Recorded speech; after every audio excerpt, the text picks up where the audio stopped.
Perdoni, senyor Samson. Em descuidava de presentar-li el meu marit. A les seves ordres, senyor. Estalvis els compliments, senyor Samson. El que només són marits d'artistes com Alicia Grimm. No val ni la pena que se'ns presenti.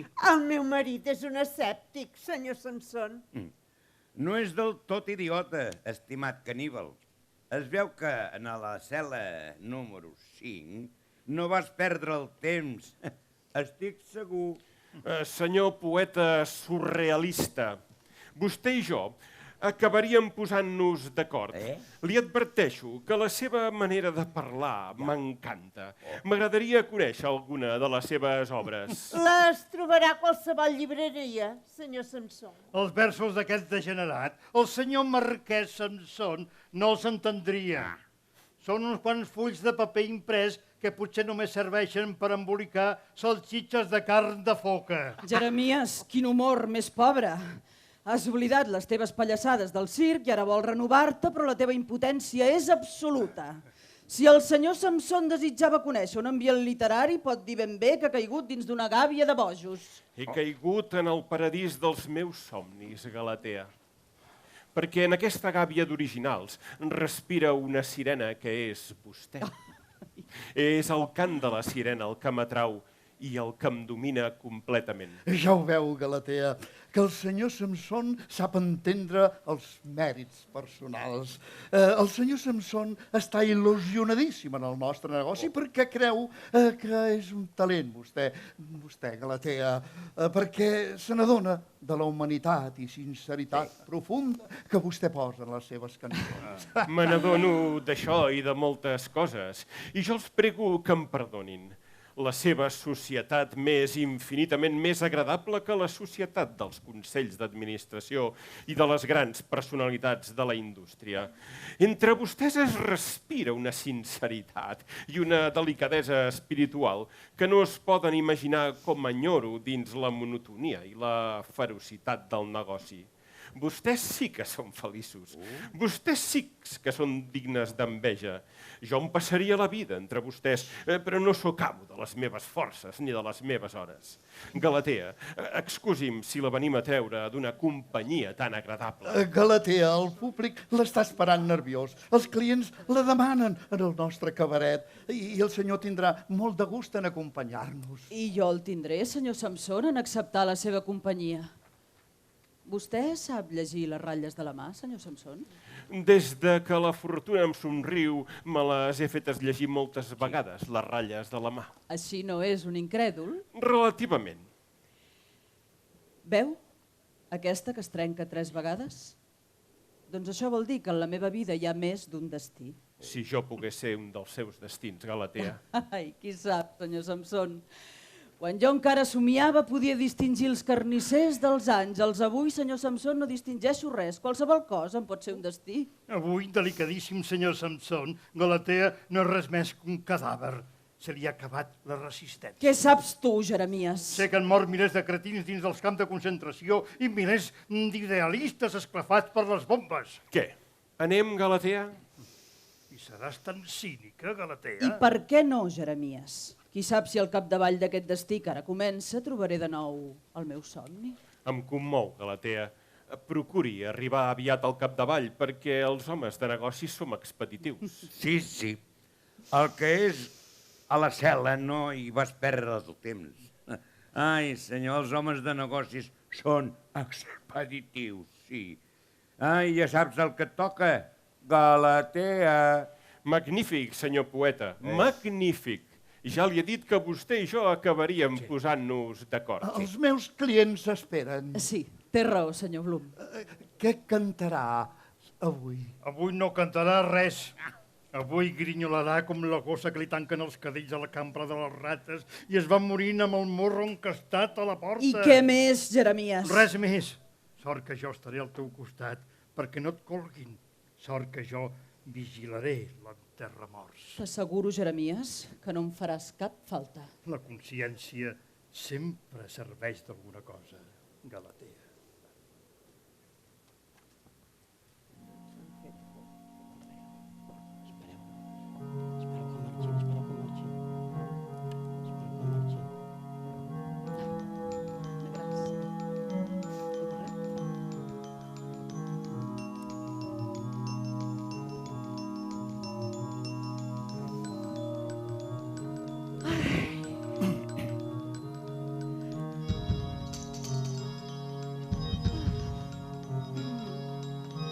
No és més prudent tancar la porta, Galatea? Ah, a l'hotel no hi ha gairebé ningú. I així passa una miqueta d'aire. La calor d'aquesta nit és asfixiant. I bé, Galatea? Vostè s'explicarà, senyor Samson? És clar que hauríem pogut anar a una altra banda. No, per parlar del negoci que hem de parlar és millor la cambra de vostè. Doncs comenci, senyor Samson. Galatea, no em dirigeixo a cap criatura ni a cap innocent. Vostè ja s'imagina quines són les meves intencions. No, encara no, ben bé. Veritat que s'estima més que li parli clar? Que li parli amb el meu llenguatge? Amb típic llenguatge de carnisser, com aquell dia, senyor Samson. Com aquell dia, Galatea. Com aquell dia és millor que no fem compliments. Aleshores, encara que a vostè li sembli impossible, amb ella incapaç de manifestar-li els meus sentiments, avui és una altra cosa, Galatea. Vostè no és una dona inassequible ni una dona per a fer rodar el cap. Li faig saber que en aquests anys que no ens hem vist, en qüestió de dones, ni una se m'ha resistit. Vostè pensarà, aquest home que no li ve de 1.000 ni de 100.000 i que té possibilitats per a fer-se passar el gust amb la dona que li doni la gana, que hi ha perdut al costat meu. Sí, senyor Samson. Al costat meu no crec que hi hagi perdut res. Els meus diners i el meu prestigi, Galatea, no han ofegat el cor d'aquell carnisser ignorant i greixós de fa 4 dies que anava al circ i es fonia davant d'aquella dona més aviat feta, més aviat madura, però encara amb uns ulls trasbalsadors. Ai, sí, va, estalvis les descripcions, senyor Samson. Una dona com era jo, una dona pels gustos, diguem-ne, una mica vulgars, d'un carnisser que no hi veia més enllà del nas. Això mateix, Galatea. I aquell carnisser que no hi veia més enllà del nas era un tímid, un vergonyós, un concentrat i de cap manera s'hauria atrevit. No s'hauria atrevit, perfectament. Endavant, senyor Samson, deixem la història de banda. Oh, Galatea, aquí la història és essencial, perquè en comprengui haig d'insistir una mica sobre el meu passat d'aleshores. Està bé, doncs, insisteixi. Si la història li cansa, distregui una mica els seus ulls, Galatea. Caram, és de molt bon gust, senyor Samson. Sí, no està malament. Però escolti'm, Galatea, quan li vaig comprar les seves foques, jo, a la meva baixa intel·ligència de carnisser, ja m'adonava que les foques per a vostè eren més que la vida. Me n'adonava que vostè era una dona perduda del tot i espantada per uns moments que no van ser molt agradables. I jo em vaig aprofitar de l'estat de vostè i ho vaig fer per venjar-me, Galatea. Per venjar-me d'aquella passió que vostè havia despertat en mi i que jo era incapaç de resoldre. I com que sóc bastant vil, Galatea, com que no em podia presentar com un enamorat, em vaig presentar com el més sanguinari dels traficants. I la vaig escanyar i li vaig oferir un preu. Me n'adonava perfectament, senyor Samson. Li adverteixo, Galatea, que de la pell d'una de les foques em vaig treure 10 vegades més del que a vostè li vaig oferir per totes 3 plegades. El comprèn, el meu cas, Galatea? La veu, la meva passió i la meva covardia d'aleshores? I tant, senyor Samson. I ara bé, el greixós carnisser Samson avui dia és un magnat que es pot permetre el luxe de comprar els millors perfums i que es pot permetre un bany turc cada mitja hora. I, en canvi, aquest magnat d'avui no el deixa viure un desig insatisfet d'aquell brutal carnisser de fa 5 anys. Perquè, Galatea, si jo no tinc pietat per a ningú i m'agrada esclafar els altres amb el pes de la meva fortuna, és pel ressentiment que porto dins, és pel meu davantal brut de sang que no em permetia aleshores acostar-me. Tot això ho comprenc, senyor Samson. Doncs la resta és ben clara, Galatea. Gairebé no necessita explicació. Jo la vull a vostè, Galatea, i la vull per mi. No sé si és una depravació o si és una ingenuïtat, però vull fer-me passar aquell gust que no es va poder fer passar el tímid carnisser Samson. Això que vostè diu ho trobo normal. Ho trobo fins fill d'una humanitat molt directa. Ara, com a declaració d'amor... Declaració d'amor? Declaració d'amor? No sigui estúpida, Galatea. No sigui desgraciada, criatura de Déu. No hem quedat que li parlaria amb el llenguatge de carnisser? No hem quedat que no gastaríem compliments? Ja, com en el negoci de les hores. Gairebé, Galatea, com el negoci de les hores. Per què hem d'enganyar-nos? Vostè creu que he arribat tan avall? Tan avall? No, tot el contrari. Avall hi arribaria amb les seves manies, amb els seus escrúpols, amb això que vostè em diu, els seus somnis. Si jo el que precisament voldria, Galatea, és que anés ben amunt, que triomfés de debò. Si jo m'ofereixo per tot el que calgui, no veu que les meves possibilitats no tenen límit, desgraciada? En fi, senyor Samson, aquest braçalet és de molt bon gust, però no m'interessa. Galatea, no siguem beneits i deixem-nos de romanticismes que ja no convencen a ningú. No sóc tampoc tan repulsiu i no demano un sacrifici extraordinari. Qualsevol es pensaria que em dirigeixo a una Venus o a la princesa de Mira i mi no em toquis. A canvi del que li demano, vostè pot triar. Si vol, no un manat de foques, sinó un manat de foques, de lleons i d'elefants. Demani! Si no li interessa el circ i vol continuar el cabaret o el millor escenari del món, demani. Quina propaganda li han fet? Què són per a vostè els 700 francs que vostè cobra cada dia?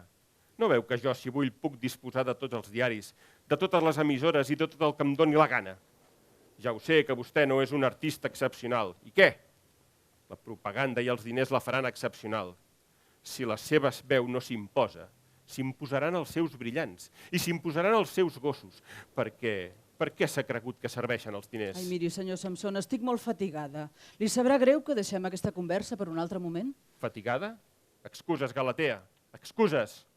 Jo no puc comprendre com una persona que sembla intel·ligent reacciona de la manera idiota que vostè reacciona, Ai, prou, Galatea. senyor Samson! Ah, no, prou no. Tot just començo, Galatea. La galanteria té un límit i la consideració a una senyora com vostè també té un límit. Però què es proposa? Em proposo guanyar, amiga meva. Fins ara he parlat amb una absoluta correcció. He propassat les meves aspiracions d'una manera regular, com s'acostumen als negocis entre persones decents. Ara, Galatea, si vostè vol ser violada com una criatura inexperta de 18 anys, si vostè vol melodrama autèntic, li parlaré d'un altre llenguatge, Galatea. El que vull és que em deixi tranquil·la, senyor Samson. Escolta, quan tenia 25 anys i sortia de l'escorxador, amb la bufanda nuada al coll i no precisament perfumat de roses, liquidava una qüestió com aquesta... No em fas por, senyor Samson. Ara no els té 25 anys. Ara vostè, amb tots els seus milions, és una figura grotesca que amb una bufetada meva n'hi ha prou per fer-lo caure. Galatea, els homes de negoci som expeditius. I dit aquesta nit, i serà aquesta nit! Ni aquesta nit ni mai! Què significa això?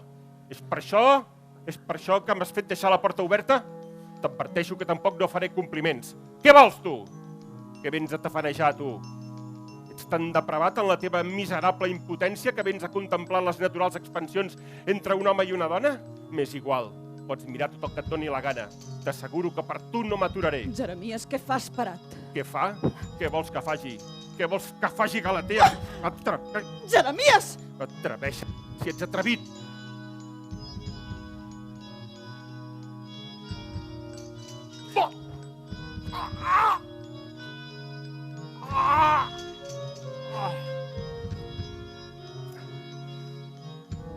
Aquí el tens estirat, com el queix, com un porc. Costa de foradar una camisa emmidonada, però encara he tingut forces, Galatea. Què has fet, Jeremies? Què has fet? He liquidat el teu destí avui. Ara, mira si pots recomençar a trobar el teu somni. Jeremies, quin horror. Horror. Escolta, vols que li tallem el coll amb el ganivet i tu et poses el teu vestit vermell i com si fossis una Judit agafes el cap d'aquest carnisser que representaria el més abominable dels Holofernes? Calla, Jeremies, calla, quin horror. No t'agradaria el paper de Judit? Agafant el cap d'aquest canalla pels seus cabells greixosos i repintats i aleshores entraríem al circ tu i jo, tu amb el cap d'Holofernes i jo amb una rialla que no s'acabaria mai i els cavalls del circ es posarien drets damunt les potes i els lleons rebentarien les gàbies i els acròbates es quedarien suspesos en l'aire sense cordes ni anelles que els aguantessin i tu aniries cridant: he mort Holofernes, he mort l'assassí dels somnis, he mort el golafre de la llibertat de milions de criatures. Calla, Jeremies, calla. Vols que li talli el cap, Galatea? Mira que encara tinc forces per tallar-li el cap. Millor que no haguessis vingut, Jeremies. Era millor l'altre sacrifici, era millor el fàstic, Jeremies. Però per què, Galatea? Perquè sí, perquè jo no tenia dret a defensar-me, perquè tu tampoc tenies dret, Jeremies. Calla, Galatea. No teníem dret, era millor el fàstic, perquè ell representa la gran mentida, la respectable i honradíssima mentida, i la nostra veritat, la nostra pobra veritat, no se la creurà ningú. La nostra veritat se la creurà tothom. Vols que li talli el cap d'una vegada? Vols fer la prova, Galatea? Apaga les il·lusions, Jeremies. Ni tu ni jo no tenim forces per arrossegar aquest cadàver, ni per amagar-lo, Jeremies. No ens queda més remei que esperar. Esperar i vetllar aquest cos inofensiu. No podem ni fugir, Jeremies. Per què t'espantes, Judit? Per què no cantes el teu triomf? Perquè no el creuria ningú. Perquè tu, pobre Jeremies, ara no ets res més que un assassí. Res més que un assassí, Jeremies. Te n'adones? I jo no sóc res més que una dona perduda.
Amb aquesta Galatea doncs donem per acabades les lectures a la fresca d'enguany. Jo voldria agrair a tots els col·laboradors d'aquestes lectures a la fresca, que han estat més de 40, i els hi agrairia si hi ha algú entre el públic que hagi participat en alguna altra de les lectures que pugi, sisplau, i us vaig a dir els noms de tots els actors que han participat i també de tots els col·laboradors. Josep Pla, Guillem Mariner, aquí hi ha unes flors per ells, si voleu pujar. Josep Pla, Guillem Mariner, Ignasi Bassó, Quim Pla, Eulàlia Cortijos, Ana Cristina Aguilera, Joan Vallvé, Joan Berlanga, Jaume Pla, Martina Pérez Vilarassau, Sergi García Tubella, Joan Fàbregas, Encarna Adelantado, Sònia Guimarà, Laura Aguiló, Pere Païssa, Oriol Piera, Carme González, Ricard Mariner, Xavier Tor, Carolina Hernández, Ignasi Roda, Josep Anton Garcia, Sergio Navarro, Roger Casadellà, Marta Oxant, Roser Casamitjana, Xavier Serrat, Salvador Fenollar, Josep Grau Garriga i Eduard Janer. Moltes gràcies a ells i fins l'any que ve en aquestes lectures.